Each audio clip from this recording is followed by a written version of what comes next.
வணக்கம் மக்களே. கேடில் விழிச்செல்வம் கல்வி ஒருவருக்கு மாடல்ல மற்றவை எவை? கல்வி மட்டும்தாங்க ஒருத்தருக்கு அழிவில்லாத செல்வத்தை தரும். 23 வயதில் சிவில் நீதிபதி பணிக்கு தேர்வான முதல் பழங்குடி பெண் ஸ்ரீபதி. இந்த பெருமை ஸ்ரீபதிக்கும் அவங்க பெற்றோர் கணவரையும் தான் சேரும். பெரிய வசதிகள் இல்லாத மலை கிராமத்தை சேர்ந்த இளம் வயதை உடைய பெண் நீதிபதி பணிக்கு தேர்வாகி இருப்பதில் பெண்ணிறத்திற்கே பெருமை. திருவண்ணாமலை மாவட்டம் ஜவ்வாது மலை ஒன்றியத்தை அடுத்த குறிஞ்சிக்குப்பத்தை சேர்ந்தவர் ஸ்ரீபதி. ஸ்ரீபதியின் தந்தை காளி, தாய் மல்லிகா. ஹோட்டலில் வேலை பார்த்துட்டு தன்னோட குழந்தைங்களை படிக்க வச்சிருக்கிறாங்க இவங்க பெற்றோர். வறுமையிலும் கல்வியில் சிறந்து விளங்கிய ஸ்ரீபதி ஏலகிரி சார்லஸ் மேல்நிலை பள்ளியில் 12th வரை படிச்சிருக்கிறாங்க.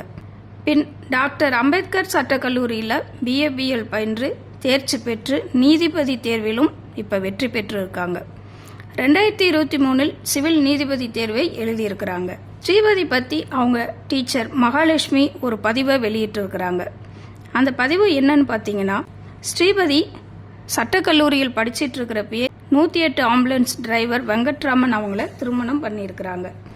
சிவில் சர்வீஸ் தேர்வு எழுதுன அந்த தேதியில தான் டாக்டர் டெலிவரி டேட் கொடுத்துருக்குறாங்க.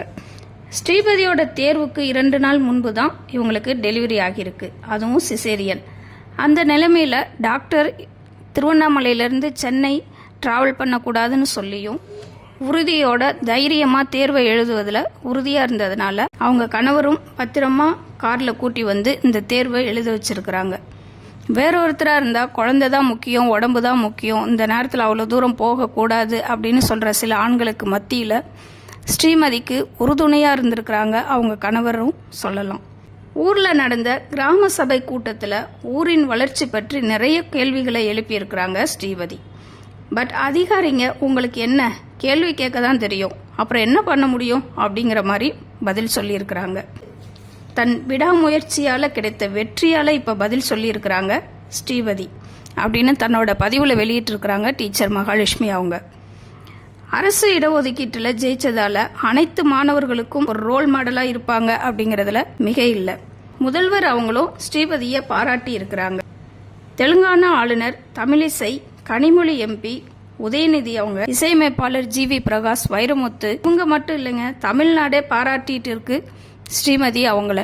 இந்த வைராக்கியம் யார்கிட்ட இருந்து ஸ்ரீமதிக்கு வந்ததுன்னு கேட்டிங்கன்னா, தான் சொந்த ஊரில் பிழைக்க முடியல, தன் பிள்ளைங்களோட எதிர்காலம் என்ன ஆகும் அப்படிங்கிற கேள்விக்குறியோட ஜவ்வாது மலைக்கு சென்று தன்னோட ஏழ்மையிலும் படிக்க வச்ச அவங்க பெற்றோரை தாங்க சேரும். அவங்க தாய் மல்லிகாவின் மன வைராகியம்தான் ஸ்ரீமதிகிட்ட இருக்கிறதா ஊர்க்காரவங்களும் சொல்லிட்டு இருக்காங்க. பெண் இனத்திற்கே பெருமை சேர்த்திருக்கிறாங்க ஸ்ரீமதி அப்படின்னு தாங்க சொல்லணும். தமிழ்நாடே வாழ்த்தும் ஸ்ரீமதிக்கு எங்களோட வாழ்த்துக்களையும் தெரிவிப்பதில் பெருமை கொள்கிறோம்.